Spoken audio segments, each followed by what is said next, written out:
RWS శాఖ కూడా దీనికి కొంత బాధ్యత వహించాలని చాలాసార్లు చేశాను. ఈ సౌర విద్యుత్ ఒప్పందాలకు సంబంధించి ఆంధ్రప్రదేశ్ గతంలో ముఖ్యమంత్రిగా ఉన్నటువంటి జగన్మోహన్ రెడ్డికి దాదాపు 1750 కోట్ల రూపాయలు ముడుపులు ముట్టినట్టుగా అమెరికన్ న్యాయస్థానంలో అభియోగాలు నమోదైనాయి. దీనిపైన అది నేను లాస్ట్ 2-3 డేస్ నుంచి ఒకసారి మొత్తం పరిశీలిస్తా ఉన్నాను. ఒకసారి మన ముఖ్యమంత్రి గారితో మాట్లాడి దీని మీద కలిసి సమిష్టి ఒక నిర్ణయం మన అభిప్రాయం తెలియదు. అది వీటన్నిటి మీద ఉన్నాయి డిమాండ్స్, వీటన్నిటి పరిశీలించి దాని వెల్కమ్ దీన్ని తెలియజేస్తాను, మా అభిప్రాయం తెలియజేస్తాను. రాష్ట్రంలో రోజుకు కుంభకోణం బయటపడతాం. ఈరోజు మళ్ళీ తిరిగి కడప ఎయిర్పోర్టుకు సంబంధించి 150 కోట్లు, అట్లనే అంతకుముందు శ్రీకాకుళం జిల్లాలో కానీ అంటే సమోసాలకే 9 కోట్లు, అలా కాదండి, సమోసాలకే 9 కోట్లు అనుకున్నప్పుడు ఇవన్నీ మనం చూడాలి. అంటే ఇది అంటే చాలా బాధ్యతారాహిత్యం, భయాలు లేవు, పారదర్శకత లేదు, అకౌంటబిలిటీకి వీఆర్ పేయింగ్ ద ప్రైజ్. ఇదేంటి భవిష్యత్తులో ఇలాంటి పునరావృతం కాకుండా చూడాలి. ఒకటి వాళ్ళు చేసిన దానికి వాళ్ళని అకౌంటబిలిటీ తీసుకురావడం, 2 భవిష్యత్తులో ఇలాంటి పునరావృతం కాకుండా ఉండటం, వీటన్ని రెండింటి మీద ఆలోచిస్తారు. నోటీసులకి స్పందించకుండా తప్పించుకుని తిప్పుతున్నారు. ఆయన ఒక్కలే గారు, మిగతా చాలా మంది కూడా విచారణకు రమ్మంటే రాకుండా తప్పించుకుని తిప్పుతున్నారని చెప్తున్నారు. పోలీసులు ఆ విధంగా వాళ్ళు పట్టుకోలేకపోతున్నారా, లేకపోతే ఏంటి అసలు? అంటే చిత్తశుద్ధి లేదా పోలీసులు వాళ్ళకి అరెస్ట్ చేయడానికి కానీ వాళ్ళు పట్టుకోవడానికి కానీ, లేదంటే వాళ్ళకి తిరుగుతున్నారు? ఏంటి sir? Let the police do their job, let me do my job. నా పని నేను చేసుకున్నాను, వాళ్ళ పని వాళ్ళు చేయాలి కదా. గత గవర్నమెంట్లో అయితే ఎక్కడున్నా అవునా? చెప్తున్నారు వాళ్ళు ఢిల్లీ నుంచి కూడా పట్టుకెళ్ళిన సందర్భాలు అలా అనిపించట్లేదా ఇప్పుడు? అంటే మీకు ఇప్పుడు చంద్రబాబు గారి మీద నందిగామలో దాడి చేసిన వాళ్ళు సింపుల్ గా కోర్టుకు వెళ్ళి వచ్చి మేము బయటకు వచ్చేసామని చెప్పి కాలర ఎగరేసుకునేటువంటి పరిస్థితి కనిపిస్తాం. సో ఎట్లా అంటే నేను ఒకటి లా అండ్ ఆర్డర్ హోమ్ నేను చేయట్లేదు. సో మీరు ఇది అడగాల్సింది మీరు ముఖ్యమంత్రి గారిని అడగాలి. కూటమి ప్రభుత్వం కాబట్టి కరెక్టే. అలాగే ఇప్పుడు నేను పంచాయతీ రాజ్ గురించి అడిగితే నేను చెప్పగలను. అంటే కొన్ని ఇది మా ఇంటర్నల్గా ఏం జరుగుతుందో ఒకసారి మీరు చెప్పినవన్నీ ఖచ్చితంగా నేనే దాన్ని తప్పించుకోవట్లేదు కదా, కానీ ఒక మాట చెప్పేటప్పుడు కొంచెం బాధ్యతగా చెప్పాలంటే.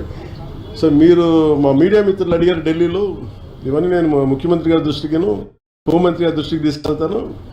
ఏం చెప్పంటారు చెప్పండి, మీ మాటకి నేను తీసుకెళ్తానని. అంటే మిమ్మల్ని అంత ఇబ్బంది పెట్టినప్పుడు, అంత ధైర్యంగా ఆంధ్ర పోలీసు ఉన్నప్పుడు ఈరోజు ఆంధ్ర పోలీసు ఎందుకు తట్టుపాయిస్తున్నారు అడగాలి కదా, ఖచ్చితంగా అడుగుతాను. Extremely sorry to disappoint. అంటే ఇప్పుడు ఉనికిపోతున్నాను, మంచం కింద కొంచెం నేడుస్తున్నాను అని అందరూ what ever the media speculating, వాళ్ళందరికీ చిన్న డిసప్పాయింట్మెంట్గా ఉండొచ్చు వీడియో. ఇక్కడ పాయింట్ ఏంటంటే, I just want explain the whole concept. ఇప్పుడు నేను ఆల్మోస్ట్ ఒక 1 year బ్యాక్ ఏదో ట్వీట్స్ పెట్టాను అనే ఎలిగేషన్. ఆ ట్వీట్స్ ఎవరో మనోభావాలు దెబ్బతిన్నాయి. ఇక్కడ విచిత్రం ఏంటంటే 1 year బ్యాక్ పెట్టిన ట్వీట్స్ 4 డిఫరెంట్ ప్లేసెస్లో, 4 డిఫరెంట్ జ్యూరిస్డిక్షన్స్లో 4కి ఒకే 3-4 రోజుల వ్యవధిలో వాళ్ళ మనోభావాలు దెబ్బతిన్నాయి. వాళ్ళు ఆ పరంగా కంప్లైంట్ ఇవ్వడం, కేసులు పెట్టడం జరిగింది. ఇక్కడ పాయింట్ 1, ఎవరి మీద అయితే నేను పెట్టానని వాడు చెప్తున్నారో వాళ్ళకి లేదు, ఎవరో థర్డ్ పార్టీ, అసలు సంబంధం లేనివాడు. సో ఆ కాంటెక్స్లో అసలు ఈ కేసు ఎలాగా, ఈ సెక్షన్స్ ఎలా వర్తిస్తాయి అనేది అప్పుడు ఆబ్వియస్గా నాకు వచ్చే అనుమానం కానీ, నాకు కానీ నా మనుషులు కానీ, ఇది ఒక పర్సిక్యూషన్ చేయడానికి ఒక పద్ధతి ప్రకారం ఉన్న ఎలవబుల్ లాస్ని వాడుతున్నారా, లేకపోతే ఇప్పుడు వరల్డ్ ఓవర్ ఒక ఫినామినా ఏం జరుగుతుందంటే, పొలిటికల్ పార్టీస్ వాళ్ళు they are weaponizing the systems of the police. అది అమెరికాలో జరుగుతుంది, యూరోప్లో జరుగుతుంది, ఇక్కడ కూడా జరుగుతుంది. అప్పుడు నేను ఏ ఒక్క వ్యక్తిని, ఒక పోలీస్ ఆఫీసర్ని కానీ, ఒక పొలిటికల్ పర్సన్ కానీ నేను బ్లేమ్ చేయట్లేదు.